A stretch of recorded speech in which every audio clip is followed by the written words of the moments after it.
Hi viewers, in this episode I'm very excited to welcome back author and researcher Hugh Evans to my channel to discuss his latest book, The Origin of Numbers.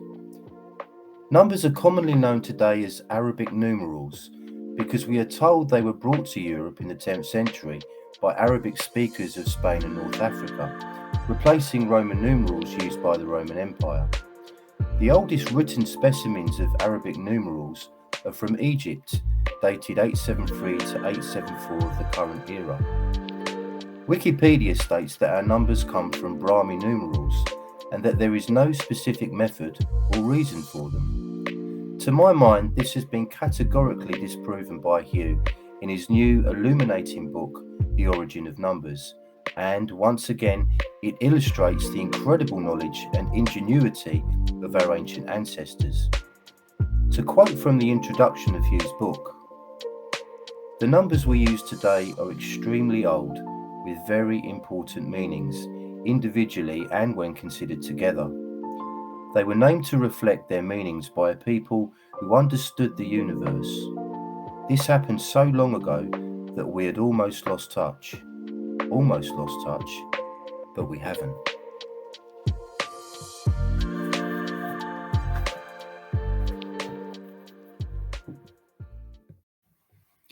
Hello and welcome to another episode of History, Health and Wellbeing on the Nutrient Nirvana YouTube channel. I've just read this book. I've actually read it twice, I should say. It's that good. It's very, very interesting. The Origin of Numbers by Hugh Evans. So where do our numbers come from? Why are they shaped the way they're shaped? And do the shapes of our numbers have any meaning or significance at all? I've often wondered that. Wikipedia says that our numbers come from India, the Brahmi number system, and that the numbers have no method, no reason to them whatsoever. They're just squiggles, basically.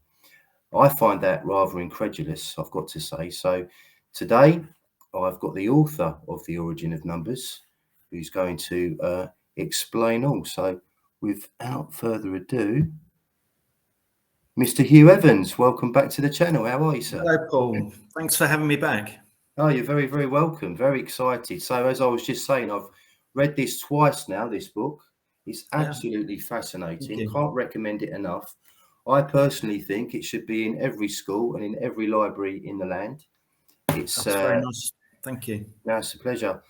So what inspired you to take this subject on, and what were the main challenges in writing this book? I started writing this book as a follow-on from my first book, which was The Origin of the Zodiac.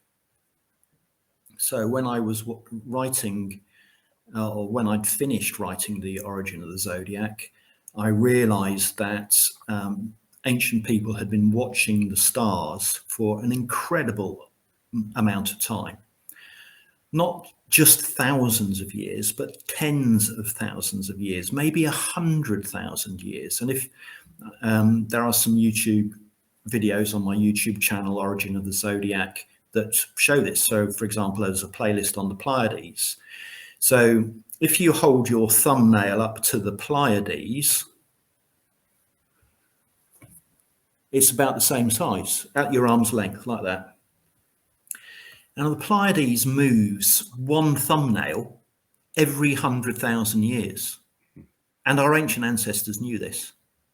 So how did they do it? How would you do it? How would I do it? How would the viewers do it? Well, you've got to have a number system that works. You can't make little notches on sticks or little dabs on a cave wall. You've got to actually know what you're talking about. And you've got to be able to communicate that to your successor. Nobody's living for 100,000 years to sort of go, I wonder if that's going around. And the actual stars in the center of the Pleiades go around a central star, and that is going 10 times slower.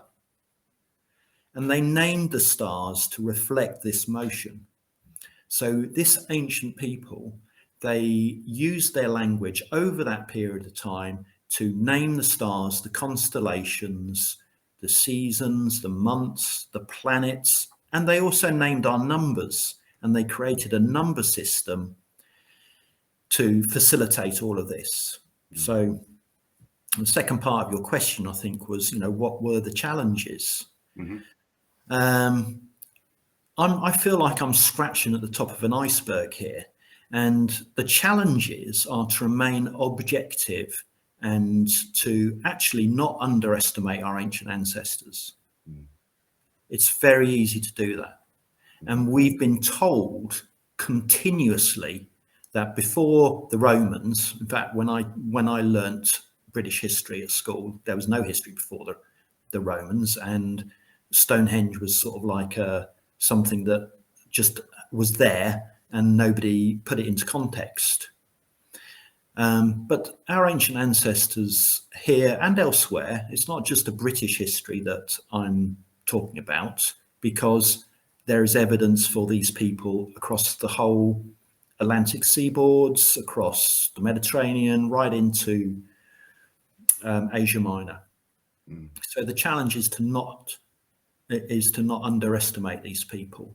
And I stopped writing The Origin of the Zodiac because I just believed that these people could not have found and named the constellations in the southern hemisphere, celestial hemisphere, because they're not visible from Wales. Well, actually, all the constellations are correctly represented on the ground in Wales, even those that are impossible to see from Wales. And it was done in the Bronze Age, which required people to sail the oceans of the world and to know what they were talking about. In fact, the star maps of Gwynedd were sought out and created by people who went there to do exactly that.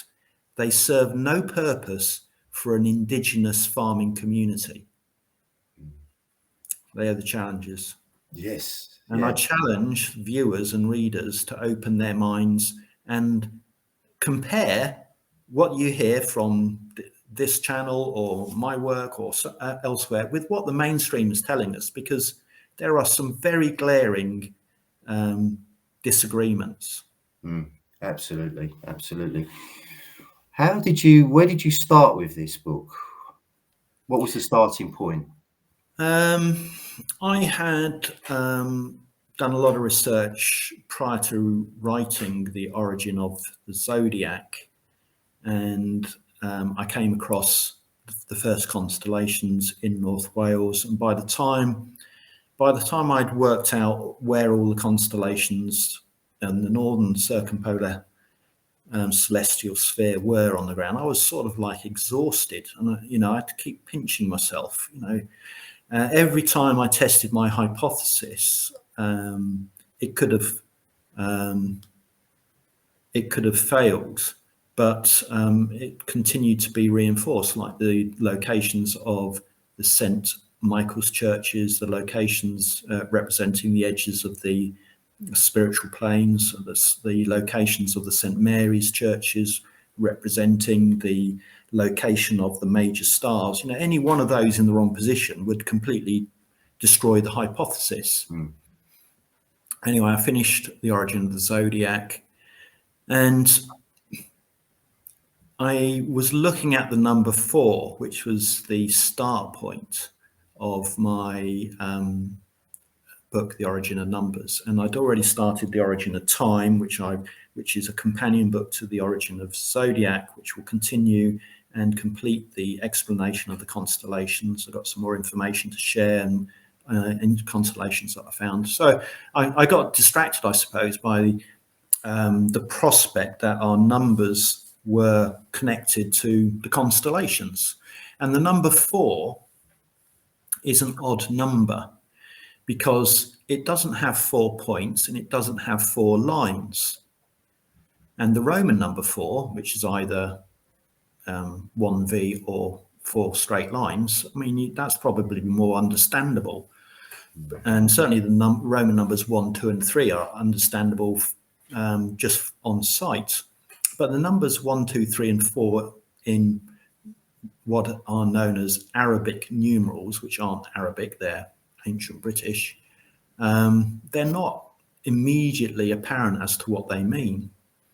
And so I was focused on number 4, and I realized that it was actually 4 points on a circle at the base, and the slanting arm of the number 4 is an arm upwards to the top. And that represents the 4 corner stars on the ecliptic and the pole star. So I've got a picture here in the book. I'll just share it. Hopefully it'll work on the screen.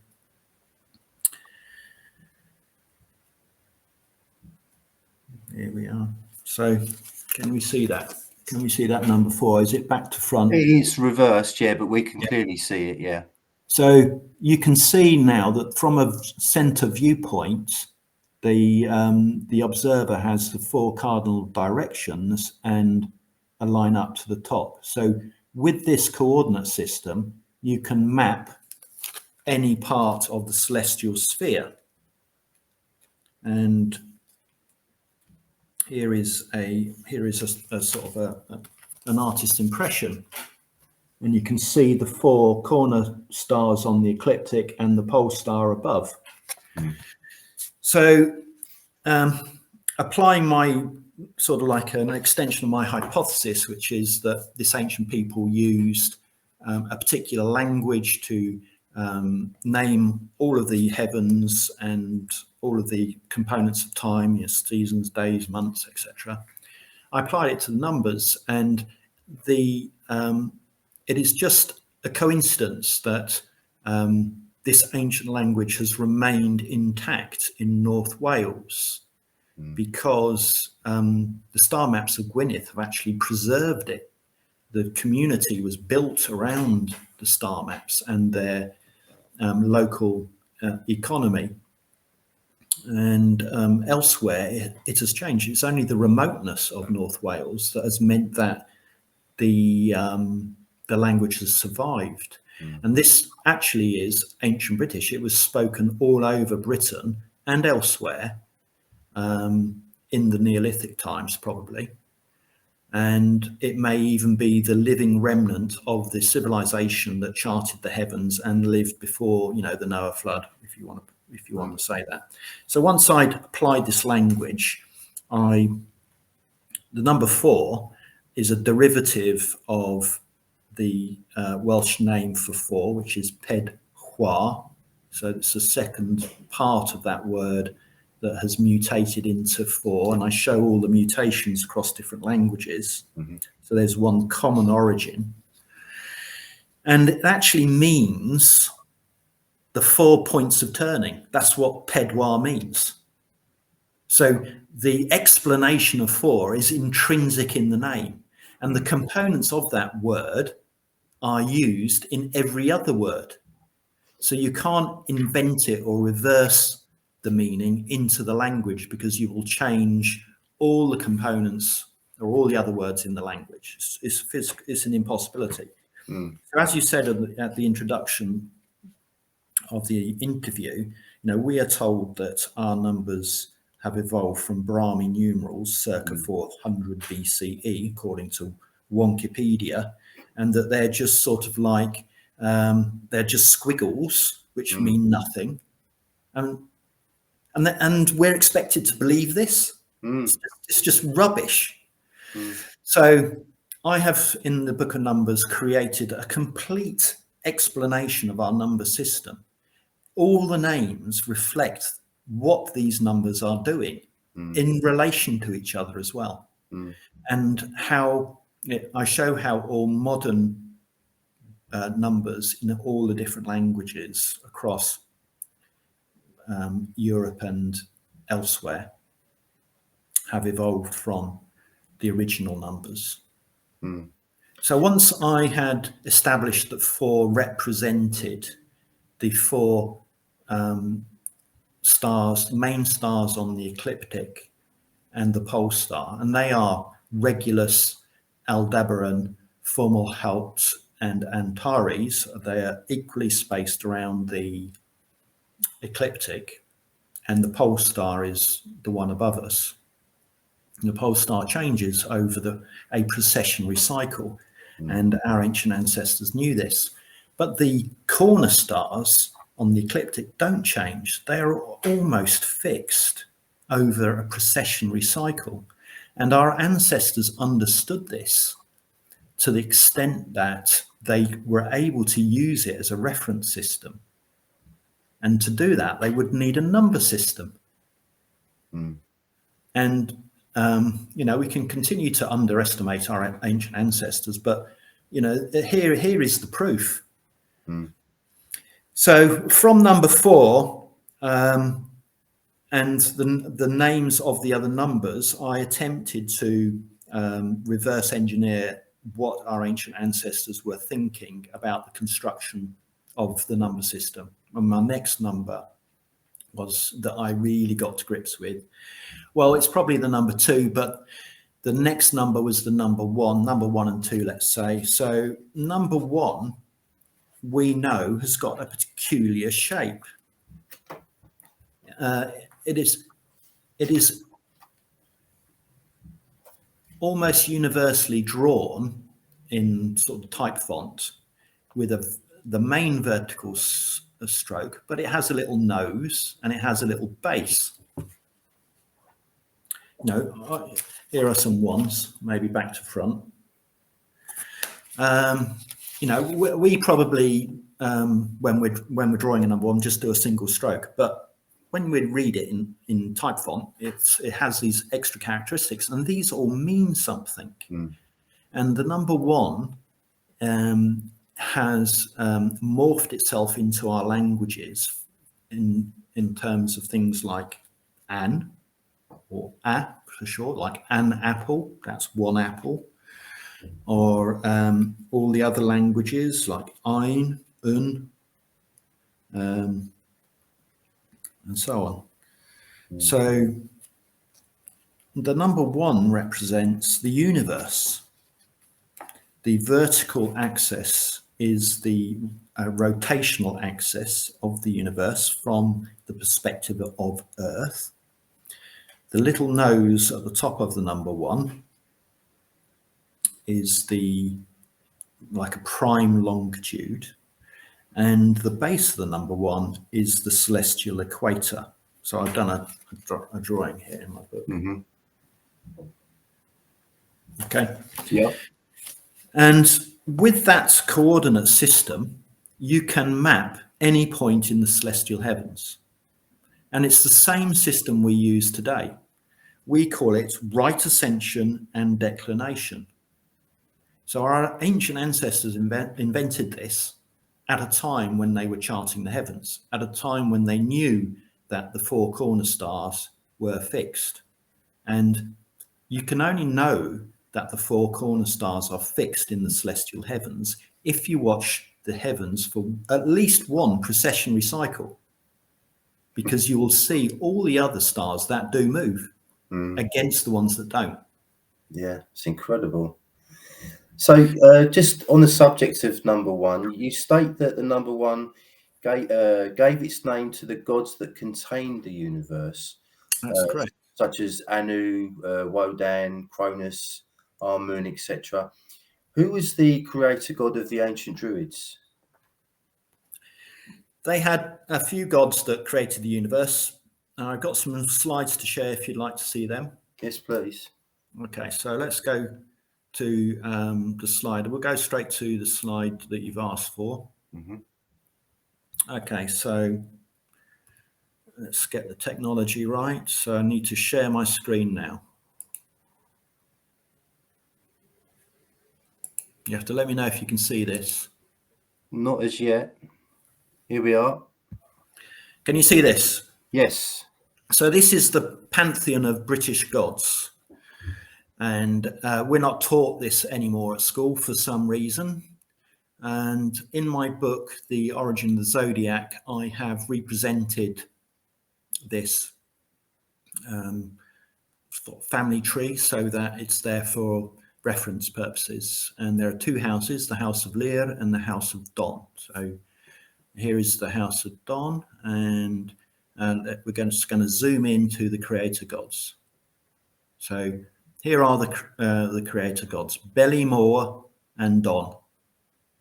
And there was a god before them that conceptualized the universe.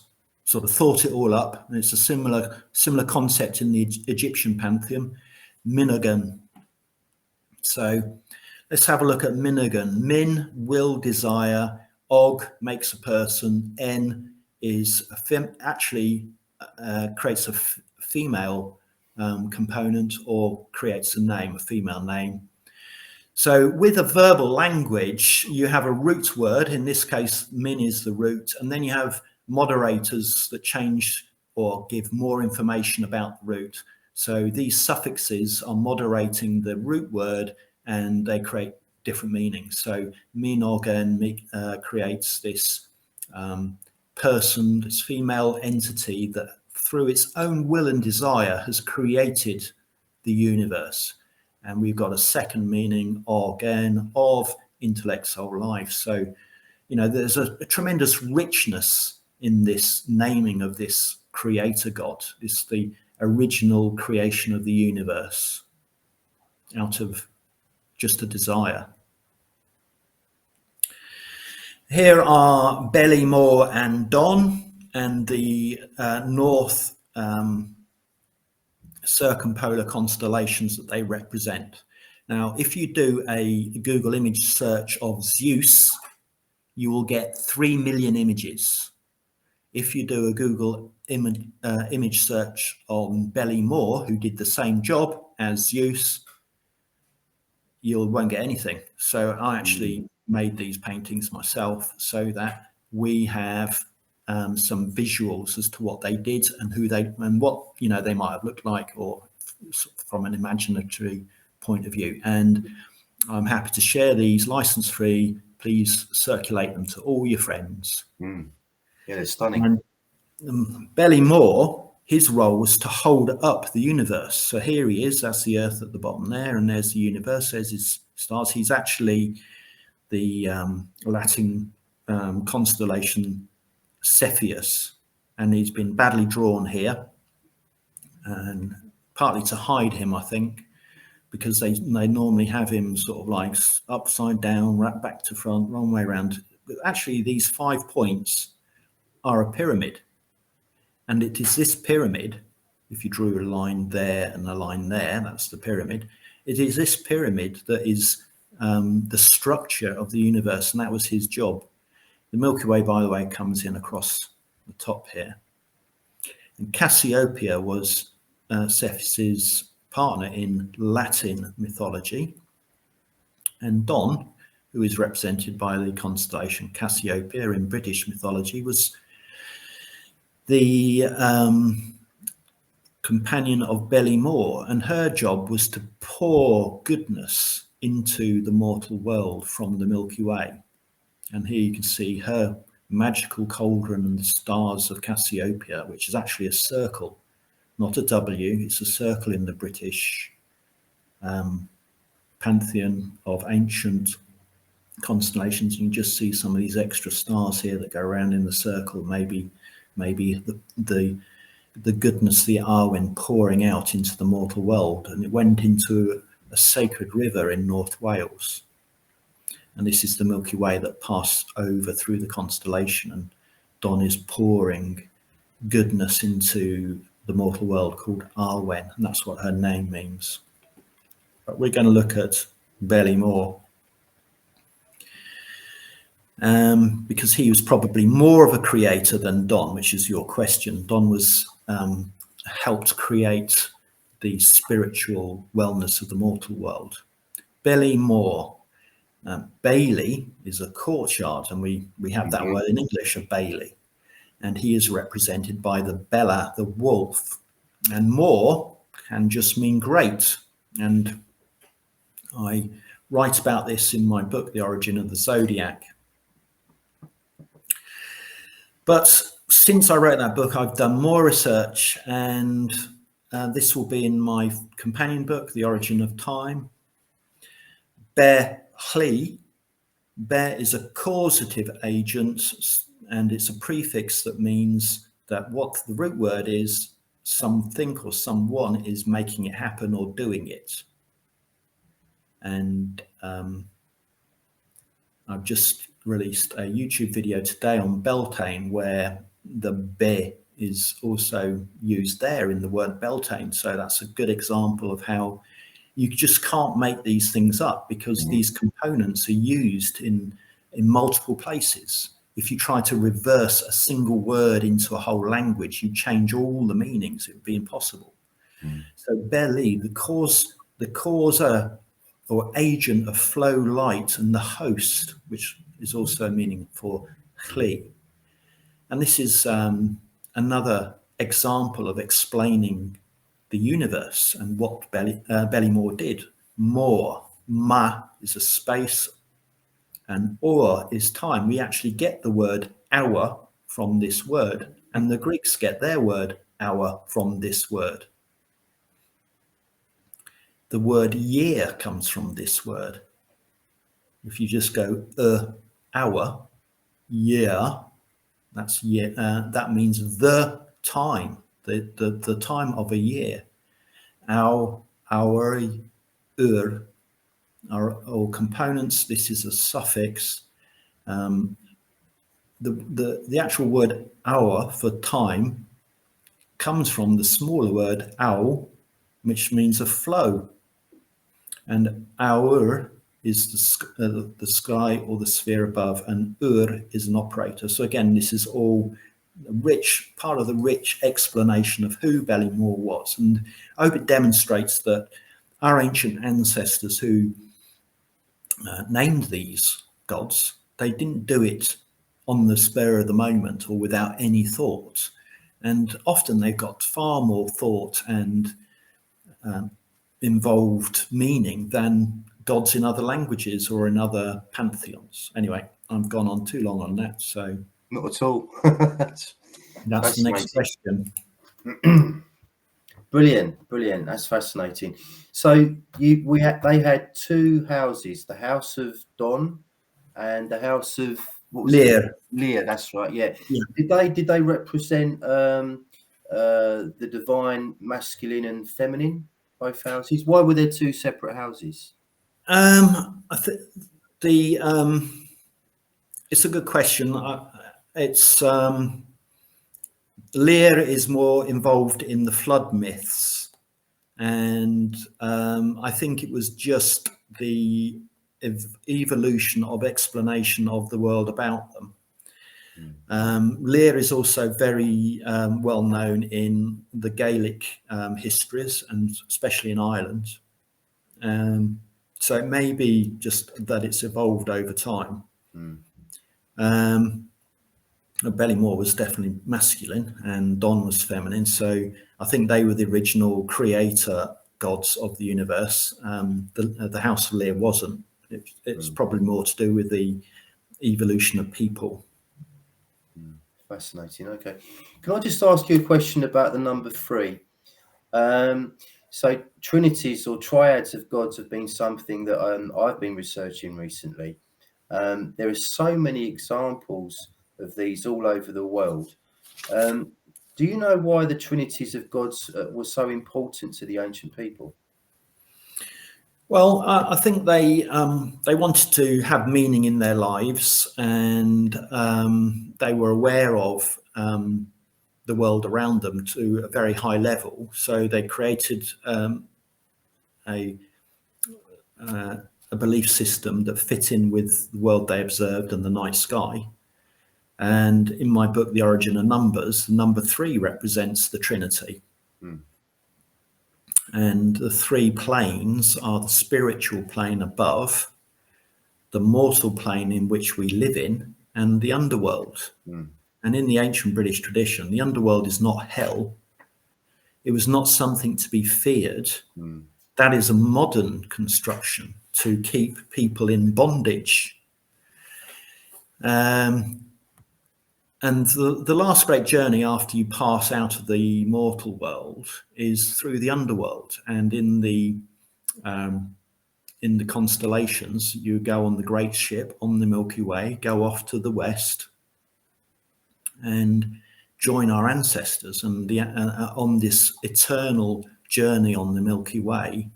And all that spirit, all that goodness of our ancestors comes back in from the spiritual plane into the mortal plane. and is poured into the mortal world as Arwen. So that's what they believed, and they believed because they needed to believe something that was positive, that was socially cohesive. Arwen itself is made of two words, Ar and Gwen. Now, Gwen is a smile, it's like benevolence, and Ar is just accentuates, it just makes it massive, it's like massive, great, it's just, Arwen is just greatness, it's just goodwill from our ancestors. What more could you want in the mortal life? Having all your ancestors in the night sky above you, pouring goodness in. So they created this spiritual sort of three planes, and the color of the spiritual plane above is white, and the name of white is Gwyn, which is also in Gwyneth. And the mortal world is green. Obviously, when you look around us, especially in Britain, it's pretty much green all the way around us, and white in the sky above, and the underworld was blue. And they believed that the rivers of the underworld came up through the surface of springs and lakes, and if you could visit the underworld by going through this water boundary. And Don's daughter Arianrod, she operated the Great Wheel of Time, which is the constellation Corona Borealis, and it dips in through two lakes in on the star maps of Gwyneth, from the mortal world into the underworld.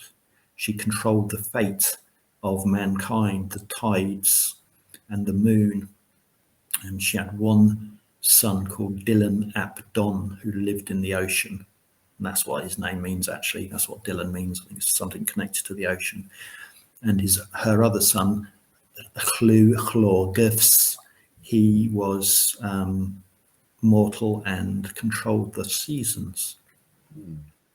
So I had a very strong understanding of the spiritual world. And, for me, it's been a fantastic journey myself learning about it, because in our modern world, we're probably quite spiritually threadbare, and it's great to learn about the ancient people and what they thought, and it sustained them. They did not have the sort of the range of neuroses we sort of polish up every day in this modern world. They would be absolutely, just wouldn't understand what we were doing most of the time. I'd say, why are you doing that? So, I think that myself quite a lot of the time, but there we are. Something you mentioned a few moments ago that I found very interesting, when you were talking about our souls as part of the afterlife process moving west with the Milky Way. I find that interesting because the ancient Egyptians didn't have a word for death. They referred to it as westing. So there's an interesting correlation, perhaps.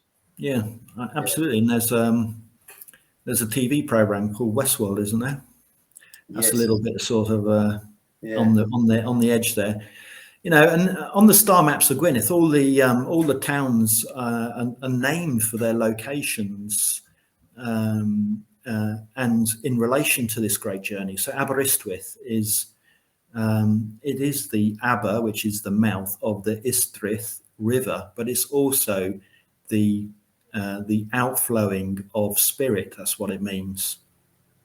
And all the towns in that area reflect this movement to the west. So there's a town just north of Aberystwyth on the coast called Borth, which is a mutation of Porth, which is just a gateway. So this is again the gateway to the west, and it is why the Golden Gate Bridge is called that, because it is at the Golden Gates Park, I think, crosses over there, and it's the gateway to the west. And when the park and the bridge were named, they knew what they were doing. It's not a coincidence. No, I didn't know that. That's fascinating. That's very interesting.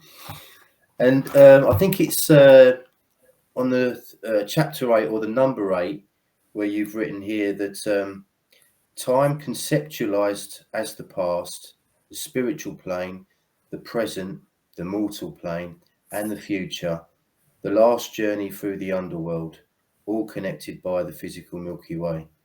Yeah. That passage just really resonated with me. It really did. And I'm glad it did. yeah, And what our ancient ancestors did with with the numbers, their numbers, our numbers, and that's, you just read from that passage there. So, you know, people who want to know the full passage. So basically, I've written it all out there in numbers so that you can get a recap. They created a time and space framework. So with the number 4 and the number 1, which we've discussed in some detail, you get a sense of the physical framework being created by numbers. But they also created a temporal, a time-based framework. When you create a universe, you have to create the concept of time. That's why I've investigated this for my book, The Origin of Time. So you need the metronomic tick-tock of the sun, the moon, and the planets to understand the movement of time as it happens. As we are talking, time is moving, but you need a concept of time within which to fit your tick-tock of measurement.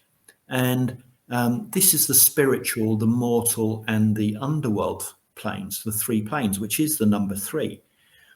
So the number 1 represents the universe turning on its axis. The number 2 represents the sun and its metronomic measurement of the time daily. Number 3 represents the spiritual, mortal, and the underworld planes, and time generally in terms of the life of the individual and the individual's soul, but also the framework of time and time relating to the community.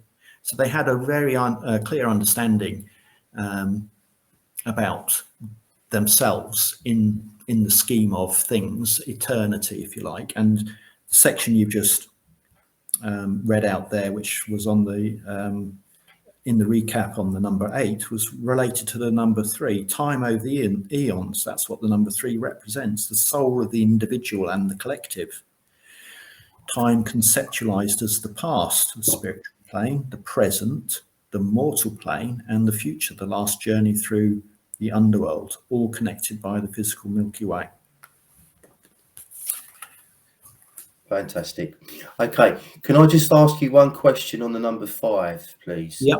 So you wrote in that chapter that the planet Mars is represented at the joint of the sloping line and the wavy line, and you postulate that this might be a recollection to a time where there was a disturbance in the heavens. So this is kind of alluding to his name is Immanuel Velikovsky, I think. Yeah. Could you elaborate on that at all? Because I find that very, very interesting. Yes, sure. I've got a slide here I'll share. I'll just get to the right one. Right, there it is. So let me share the screen.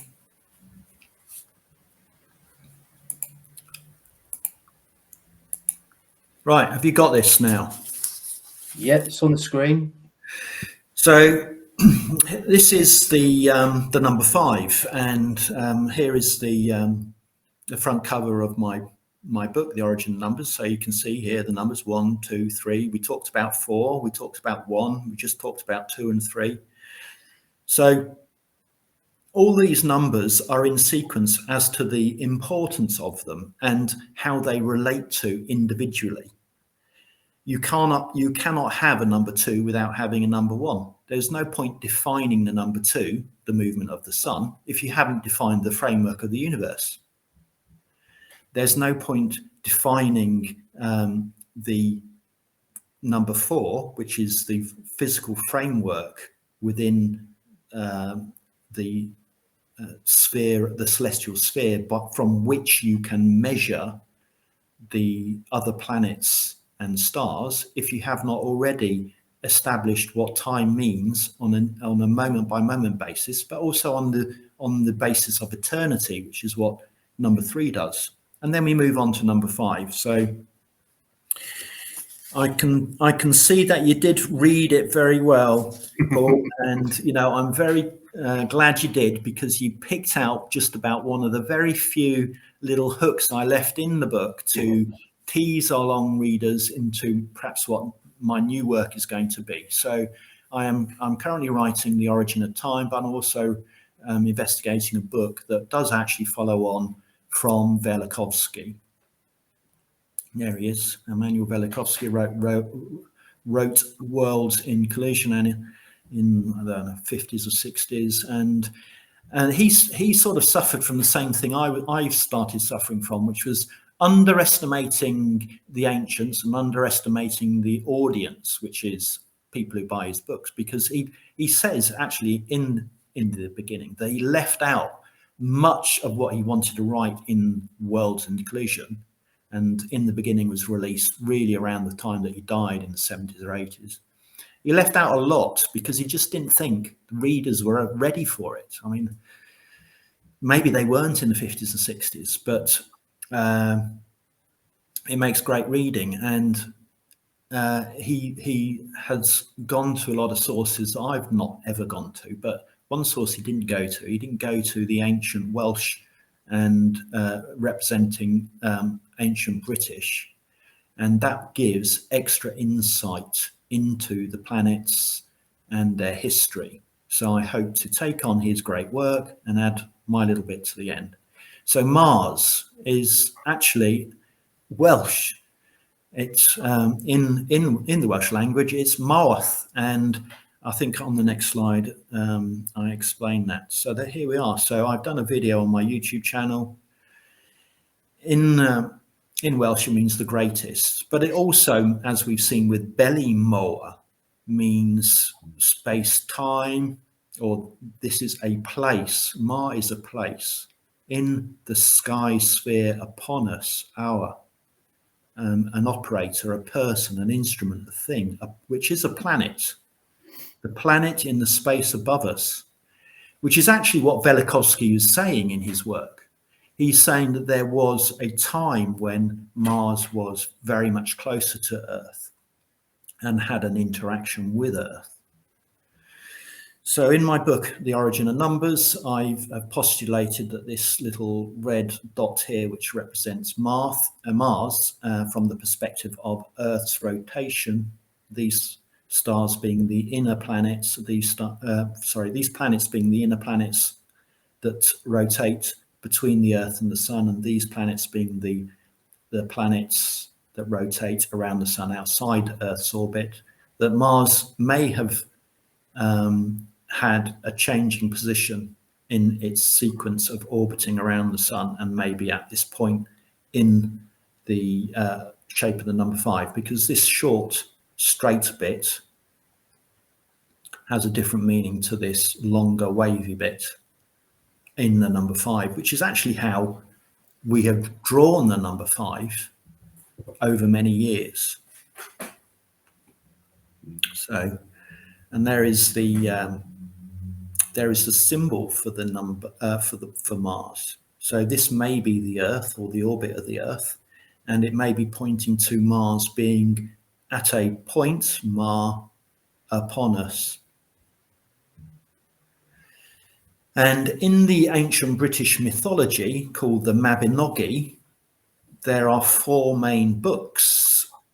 The first book and they're also called branches sometimes. The first book or branch of the Mabinogi is about disturbance in the heavens, and it actually refers 3 times to the movement of Venus.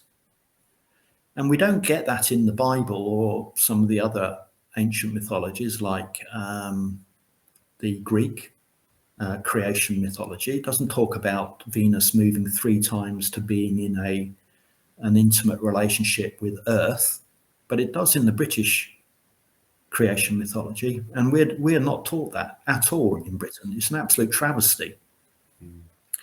In the second branch or book of the Mabinogi, that talks about the Great Flood. It's the branch of Bran and Branwen, and also we hear about Lear. That's when the House of Lear is introduced to us. But going back to the first branch, we read about a character who goes and visits, has an encounter at the ecliptic, and then spends time in the underworld. And this encounter may be with the planet Mars. And I will have to explain that further when I've done some more work on it. Cool. So what could have caused the position of Mars to change? Can we speculate on that at all? I think there's a lot of people who have got ideas about it. My thoughts and ideas are really not fully formed at this point, because there is so much variation in views. Also, I haven't finished all my research, but when you look at other mythologies, there is quite a strong correlation between them.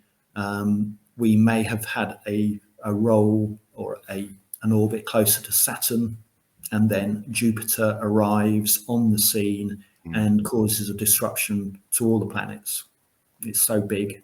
That happened quite well. I was going to say quite recently, like tens of thousands of years ago. Jupiter came to our solar system.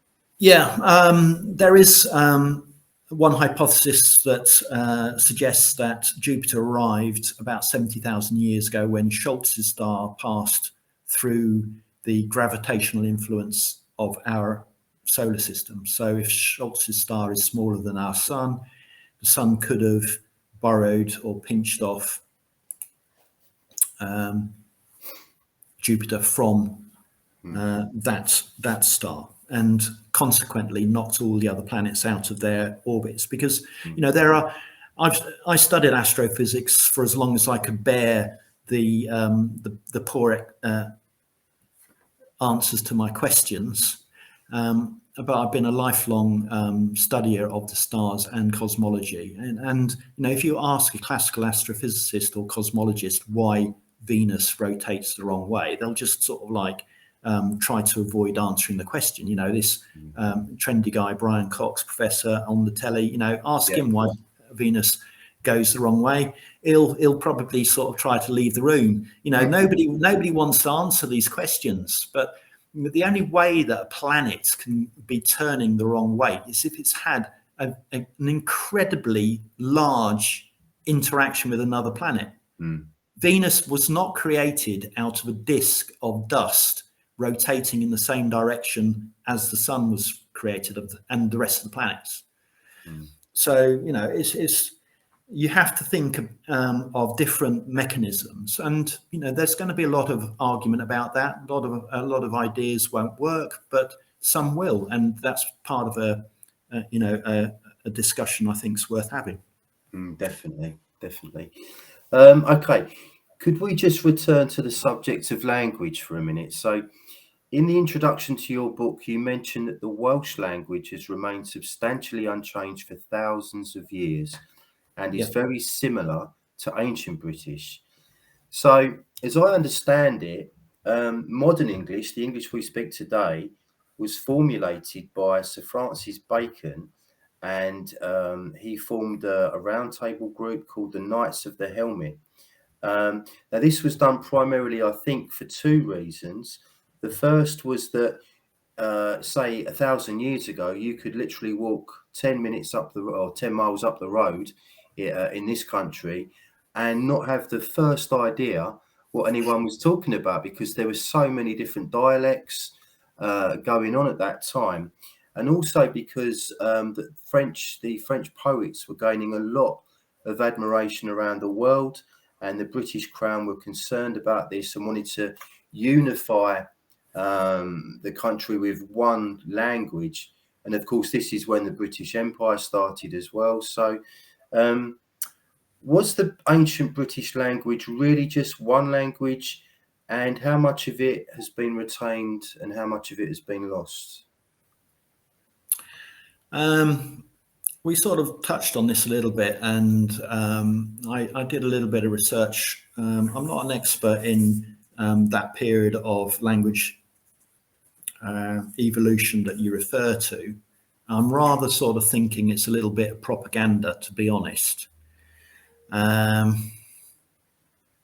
When we look at the numbers and we look at star maps of Gwynedd, for example, we can see that those words and have remained unchanged for thousands of years. You can't measure the movement of the stars with a language system that keeps changing. It's going to be much more difficult. I think there are lots of dialects around the world. English was, up until recently, I think, the most widely spoken language in India and China. So yes, I think at a certain level that is true. I think the Druid system in Britain would certainly have been, which was based on a verbal tradition, would have spent immense amount of time and effort preserving a language. It was absolutely the cornerstone of retaining history and knowledge, was to just use language and make sure it was kept correct. They knew it was a stronger system. In fact, they only started writing down British history when the bardic or druidic system started breaking down and there weren't enough people coming in. So I think that in some layers of society, the language is extremely ancient and preserved. You can certainly see that in all the place names across the star maps of Gwynedd and elsewhere in Britain. It's not just in Wales, and elsewhere in the world, like Karnak in Brittany. I'll be doing a video on that soon, or Egypt. I've done videos on my YouTube channel showing links between this ancient people and the explanation of Horus, for example. And that's got to go back 6,000 years, and that's been a relatively consistent interpretation, because I've been able to use dictionaries from the 1800s, so that hasn't changed that much. But I think there certainly was a group of people at various times in the political establishment in this country and elsewhere, it happens all over the world, where they wanted to standardize things for reasons of good or bad, I don't know.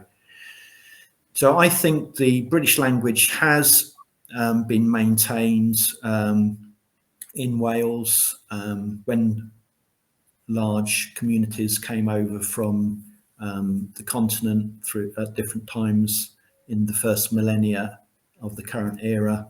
The British people were further moved into the sort of more hilly areas of Wales and northern England. And you go to Yorkshire today, you've still got a lot of Welsh words that are used in the English language. So, for example, trews are trousers in Yorkshire, and trews in Welsh means coverings. So your trousers are just coverings of your legs. And the syntax as well is preserved in Yorkshire. I was listening to a Yorkshire rugby player talking about the game that had just happened. It was an international, and he gave us his opinions on all manner of things within the game. And at the end, he said, "I think." So he put his verb at the end of the sentence. Yeah. And again, that's ancient British syntax. And so those things haven't been lost, and they've been consistent. They're the great Druidic schools of York, Cardiff, and London educated the world. Yeah, the Roman Emperor Constantine the Great was educated in York by Druids. Yeah. I'm going to pause there for a moment because I had a point to make about that, and as you were talking, I suddenly forgot it. It's going to come back to me, train of thought. Yes. What about? Hold on, I'll pause and I'll cut this bit out. What about the Cornish language, Hugh? Is that closely connected to the Welsh, the ancient Welsh language? Yes, very, very closely connected, as is the Breton language. They're very, Oh, very, very closely related. I right. mean, I've heard stories of people in South Wales when times were really bad in Brittany and people needed to cross the channel to sell things. They could cross over and be relatively well understood in Wales, people from Brittany. But unfortunately, the people in Brittany have suffered a far worse destruction of their language and culture than even have the English or the Welsh. Yeah. Okay. I think you presented a remarkably strong case for the number system that we know today, having originated in Wales and devised by our ancient ancestors. I will stop you there, Paul, Go because I'm not saying it originated in Wales Okay. or was created by Welsh people, which we would know as Welsh people now. Right. These were a race of people who understood the whole world. I don't know where they came from, but it has been maintained in North Wales by its remote location, the economy, and even the topography. You know, the hilly mountainous region means that it's really not had to endure any invasion since the star maps were created, maybe 6,000 years ago, 7,000 years ago. Well, it's a very beautiful part of the world as well, and I'm hoping to get Yeah. up there this summer and visit. And yeah, can't wait for that. Um, I just wonder if this information that you've researched and you've discovered, was it known about before? Has it been deliberately kind of concealed from people to further sever the connection between us and our ancestors? What do you think?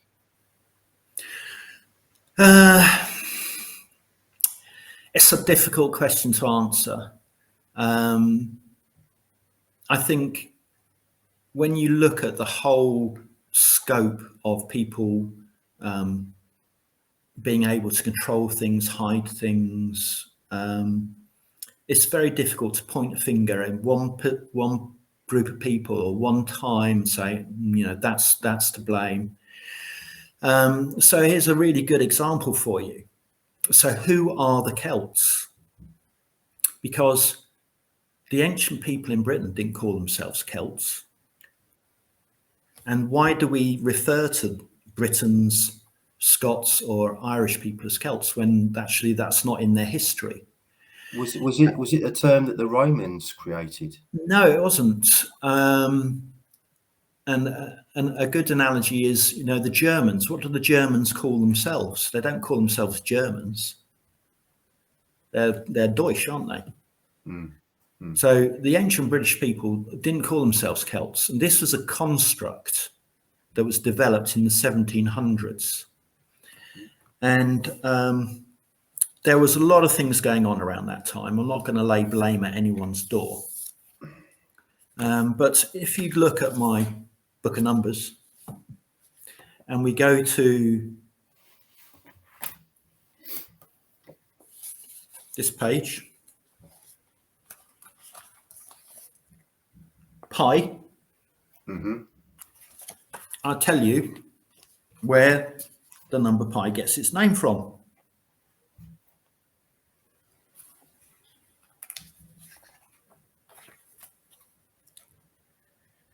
So a mathematician, a Welsh mathematician called William Jones, was the first to name pi in 1706. Now his son, who was also called William Jones, that's not very imaginative, is it? But he categorized all the languages over Europe and suggested the first language family tree, for want of a better description. And he was the first person to coin the word Celt. And he was descended from, he had Welsh heritage. And Kel is to hide or is hidden. So these are the hidden people. That's what that Celt means, from a Welshman. That's very interesting. Yeah. So what he was actually doing was, as was his father, they were actually revealing the true origin in their work. And this is the Platonic school, where the knowledge, the gnosis, is brought through to the world through, intelligent works, and it's against the great tide of badness or conspiracy that we might perceive to be out there. So we have to be thankful for some of these people, like Isaac Newton, who was very heavily involved in the sort of like the modern developments of Platonism, and he gave us the 3 laws of motion, didn't he? And in my book, The Origin of Numbers, I say where the origin of maths comes from. So let me get to that page. So after I've done pi and phi, I do shapes. So there's maths on page 95. Mathematics. Math is made of 2 words, ma and math, and that means what is in a state or place or spot, and what expands.